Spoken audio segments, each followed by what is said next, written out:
Merry Christmas. Tó bá jẹ́ kó mọ̀ pé ilé ìtura kan tí wọ́n ń pè ní ilé ìtura kan bẹ tí wọ́n ń pè ní 18 Honor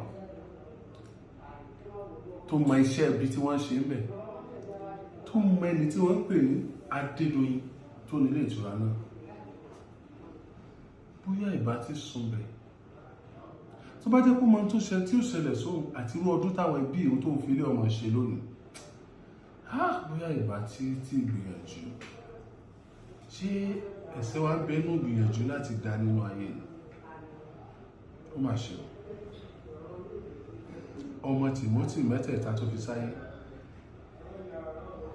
ìyá Timothy, ìyàwó Timothy, bàbá Timothy, àwọn ẹ̀gbọ́n Timothy àtàwọn àbúrò Timothy, ẹ jẹ́ á wo bó ṣe ń sọdún. Àdéhìnlẹ̀ ni wọ́n sọ pé Timothy máa ń dé ilẹ̀ fọdún. Timothy ó ti dé bí ọjọ́ díẹ̀ kó tó dijọ́ ọdún. Timothy ó gbága sí inú yàrá àgbàlejò wọn tá a mọ̀ sí living room. Ọmọ ẹ̀gbọ́n ń bọ̀ wá gba tiẹ̀ torí wọ́n ti ń retí pé Timothy ń bọ̀. Ọmọ àbúrò ń bọ̀ wá gba tiẹ̀. Àwọn òpónú ẹbí rẹ̀ tí wọ́n ti tí bàbá wọn ti dà wọn ọmọ sílẹ̀, Timothy ó gbé bùkátà wọn. Wọ́n ń bọ̀ bí ó ṣe gbé tọmọ òkú ọ̀run yóò gbé tó kó ìyàwó òkú ọ̀run. Bí ti ń gbé ti bàbá ní gbé ti ìyá yóò gbé tẹ̀gbọ́n yóò gbé tàbúrò lẹ́yìn tó bá gbé tọmọ àti ìyàwó ẹ̀ tán. Gbogbo wọn ni ó sẹ́tù fọ́dún. Irú èní tó jẹ́ Christmas wọ́n wá máa sè, wọ́n á máa sọ nílé Timothy tó kọ́ fún ìyá àti bàbá rẹ̀ lérò wa. Ibẹ̀ ni gbogbo wọn ti sọdún. Wá jẹ́ á lọ Èrúwà ká lọ wo ọdún tí wọ́n ṣe nílé àwọn Timothy. Tí mo fẹ́ fi hàn yìí kì í ṣe fún nǹkan kan. Ó súnmọ́ adájọ́ tí ó dá ẹjọ́ Timothy Adegoke tí wọ́n kó Adédoyin àtàwọn tó kù àtàwọn staff tó kù ní 18 Honors tọ́wọ́ tẹ̀ àti manager ni àti receptionist tó ń gba 200,000 ní salary ni gbogbo wọn pátápátá.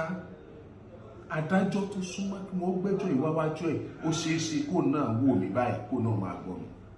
Mo wá fẹ́ kẹ́ ẹ wo orú ọdún tí wọ́n ṣe. Mo fẹ́ kẹ́ ẹ wo orú ọdún tí wọ́n ṣe.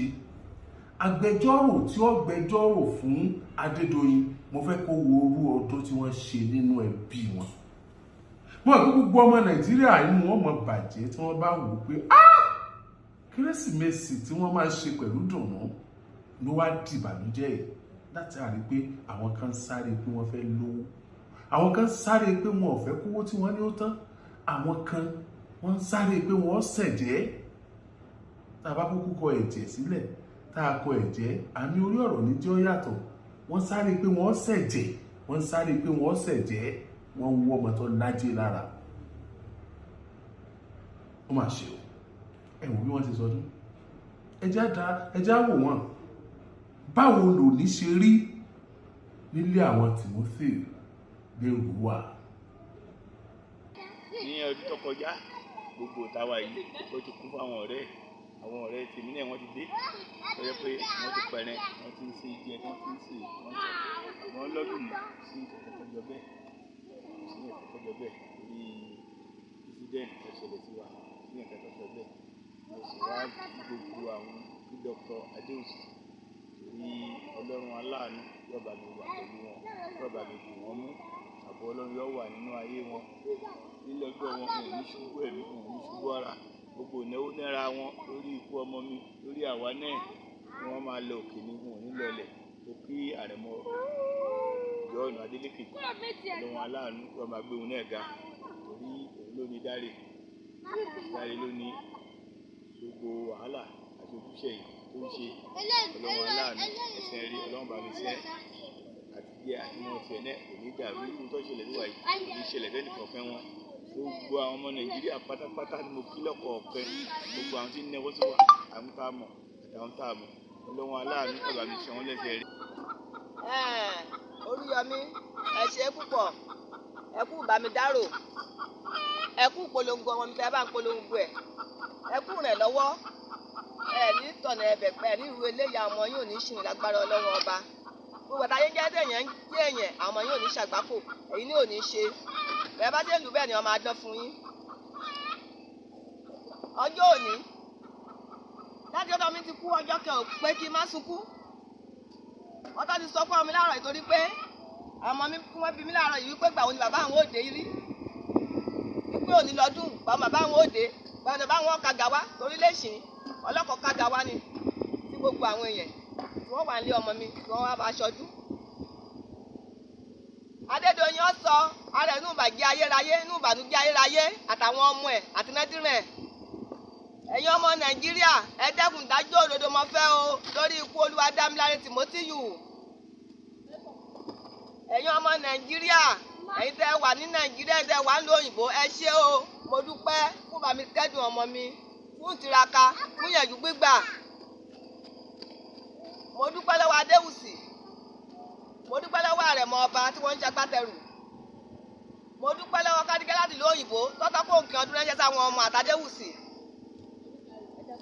Yẹmí Táíwò àti gbogbo àwọn ẹ̀ tí wọ́n mọ̀ ẹ́ kọ́ Kọ́lá Balógun àti gbogbo àwọn ẹ̀ tí wọ́n mọ̀ ẹ́ kọ́ tí wọ́n ń gbìyànjú wọ́n ń tiraka ẹ bá ń kí wọ́n kú tiraka lórí ọmọ mi. ẹ má wàá gbàgbé o tí wọ́n bá gbé ara ẹrin ọmọ mi yòókù tí wọ́n wá gbé kalẹ̀ ẹ dẹ́kun aláàjì ẹ dẹ́kun torí Ọlọ́run ó tún mi ṣe àtìyàwó olóògbé torí ìlè ṣe ń ṣẹ́kẹ́ o ìlè ń ṣẹ́kẹ́ mọ́ àgọ́ ara ti bàjẹ́ kò sí àti mò ń ṣe tẹ́lẹ̀ oko ni mo ro tí mo fi tọ́ dáre ń wé lójó lẹ́rùn oko mò ń ro ṣùgbọ́n ọ̀dọ̀ mi dàgbà tẹ́ ọ bẹ̀rẹ̀ sí tọ́jú mi ṣùgbọ́n wọ́n gbọ́ ọmọ mi lọ́wọ́ mi tún mi ṣe ẹ dẹ́kun ẹ bá wa sọ fáwọn ọmọ Nàìjíríà Bọ́lá ti tó ẹ sọ fáwọn ọmọ Nàìjíríà kí wọ́n dẹ́kun wọ́n gbà wọ́n síṣẹ́ o kí wọ́n lè bá ń tọ́jú àwọn Táyé Kẹ́hìndé Ìdòwú ìyìn lè ṣe ń kẹ́kẹ́ o.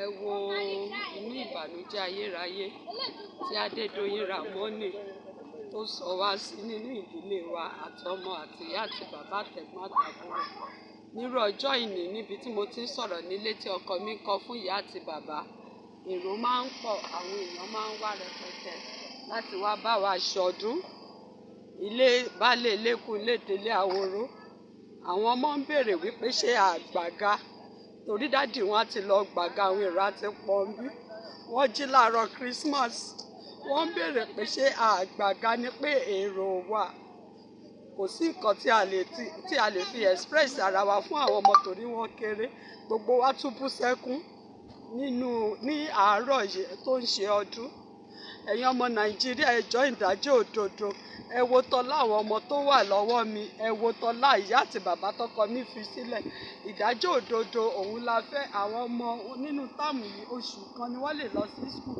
wọn ò ṣí ẹ̀sáàmù rárá àwọn ọmọ ń dà mí láàmú pé wọ́n fẹ́ lọ sí skul wọn ò tí ì gbé òkú bàbá wọn wá débi pé àti ẹ̀ máa dámọ̀ràn bóyá wọ́n á padà sí skul tàbí wọn ò padà sí skul ẹ wo ní ìbànújẹ́ ayérayé nítorí mo fẹ́ dowó mo fẹ́ dogún mo fẹ́ dọgbọ̀n asán lórí asán tí Adédoyin tó sọ èmi àti ìdílé mi ẹ wo inú ìbànújẹ́ ayérayé tó sọ wá sí ẹ jọ̀ọ́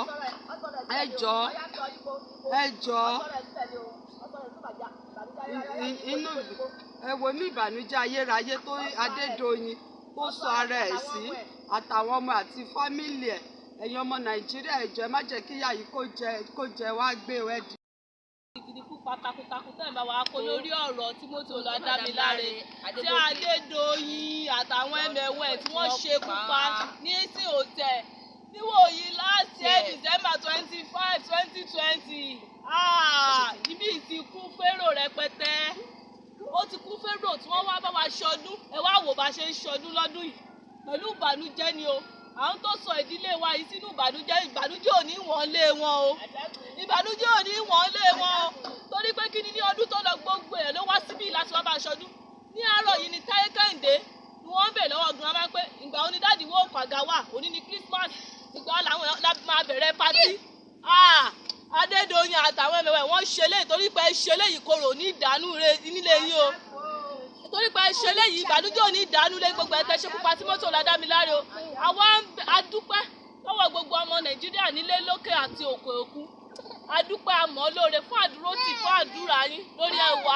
nígbà tí ìṣẹ̀lẹ̀ yìí ti ṣẹlẹ̀ àmọ́ lóore o ẹ jọ̀ọ́ ìdájọ́ òdodo là ń fẹ́ lẹ́yìn tó bá pa nípa idà ni kò ti gbà lọ. ẹ jọ̀ọ́ ìdájọ́ òdodo ni òun ò gbọ́dọ̀ ẹni tó bá pààyàn kò ní ẹ̀tọ́ láti gbórí ilẹ̀ mọ́ àwọn ní ò gbọ́dọ̀ gbórí ilẹ̀ yìí mọ́ o. ẹ jọ̀ọ́ wọ́n pa wá lẹ́kún torí ìtàwọn yòókù tó kù wọ́n á lè fẹ́lẹ́ ṣe àríkọ́gbọ́n. ẹ jọ̀ọ́ wọ́n ti dà wá sádẹ́wò. àìdùnnú ọkàn òun ni a ti ṣe Christmas wa lọ́jọ́ tèmi lọ́dún táwa yìí. òun ọdún tó lọ ní on the 20 December ní àbúrò mi Timothy Adegoke Damilare ló máa ń dé. ìwòye ọjọ́ báyìí 25 December like this àwọn èèyàn ti pọ̀ níbà yìí wọ́n máa dáná àwọn èèyàn ti pọ̀ a ti máa play music àwọn friends ẹ̀ náà wá àwọn family members friends àwọn èèyàn wá sí báyìí a máa ṣọdún ìwà àwọn máa jọ dùnnú a ṣe meeting a máa ń ṣe family meeting so a ṣe meeting okay what to be the way out oríṣiríṣi nǹkan la máa ṣe la máa sọ lórí ẹ̀ ẹ ti rí ìsìn ẹ̀wọ̀n kan tí Adédoyin tó ṣe àti àwọn ẹ̀mẹ̀wà ẹ̀ in fact orúkọ Ọlọ́run ọba lájúbalẹ̀ Ọlọ́run ọba láyé bá ń jẹ́ ayé tí wọ́n sì ń jẹ́ èèyàn tí wọ́n dẹ̀ wà lókè tí wọ́n dẹ̀ wà lókè Adédoyin àti àwọn tí wọ́n mú àtàwọn tí wọ́n á tún mú sí wọ́n á bá a lọ ní láṣẹ Èdùmàrè. That's what we are praying for. We want justice on this case. We need justice on this matter. We are praying for justice to prevail on this case because tí justice ò bá wáyé lórí ọ̀rọ̀ yìí Adédoyin àtàwọn tó bá mú tó bá pa wọ́n decided by hand or by shooting tó bá pa wọ́n á ṣe mí o ó lè kọ́ ọmọ tiẹ̀ ó lè kọ́ ọmọ ẹlòmíì pé wọ́n bá rí báyìí adájọ́ èèyàn jọ́ ìtadájọ́ yẹn ní any cause tó bá fẹ́ dájọ́ yẹn ẹjọ́ kú ni because ikú lórí ẹ̀ṣẹ̀ ó wà ní Bible ikú lórí ẹ̀ṣẹ̀ náà.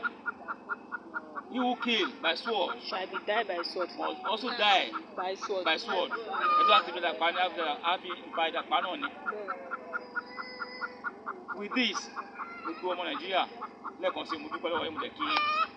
ṣé ìrúwà tí ìwà dáràn lọ́wọ́ wọn ní ìní ọmọ kan bẹ ní ìrúwà náà wọ́n ló lọ sí iléèwé Odùduwà yunifásitì ó kú náà ni wọn àrókù wọn àráàyè rẹ̀ wọn àrí mọ́ ni dìsín iná pa bàbá rẹ̀ bí wọ́n ti wàhálà wọn ń wá kí ló pa bàbá wàhálà wọn ń wá kí ló pàyà ọmọ bóńgò lérò wà ó ní àwọn nǹkan ọ̀pọ̀lọpọ̀ nǹkan lẹ̀ wọ́n a máa kọwọ́ bọ personal life àwọn èèyàn tí nǹkan báyìí bá ti ń ṣẹlẹ̀ sí náà ni a kọwọ́ bọ personal life wọn. This is not, anyway, call it whatever you like, but ẹja wo òdílé àwọn Timothy ẹja wo bí wọ́n ṣe ń sọdún. Merry Christmas gbogbo ẹ̀yin tẹ́ support wa lórí ọ̀rọ̀ justice for Timothy. Irú ọdún tí wọ́n ń ṣe lé Timothy lé àwọn Timothy lónìí ẹni ṣerú ẹ̀ wọ́n ṣerú ẹ̀ lẹ́yìn máa ṣe wọ́n ti dọ́mọ ẹyẹ lóró wọ́n ti pọmọ ẹyẹ láìsí ìdàgbà wọ́n ti dọ́mọ ẹyẹ lóró wọ́n fọ̀rọ̀ rúra wọn wò wọ́n ti gbẹ́gbẹ́ sómú wọ́n ti kébọ ojú ọmọ ọlọ́mọ. Sẹ́sẹ̀ wá ní tí wọ́n bá gbọ́ àbàǹbà tí rí ba ọ̀rọ̀ lẹ́nu Oríyọmí Òkìkí ọmọ Amúsà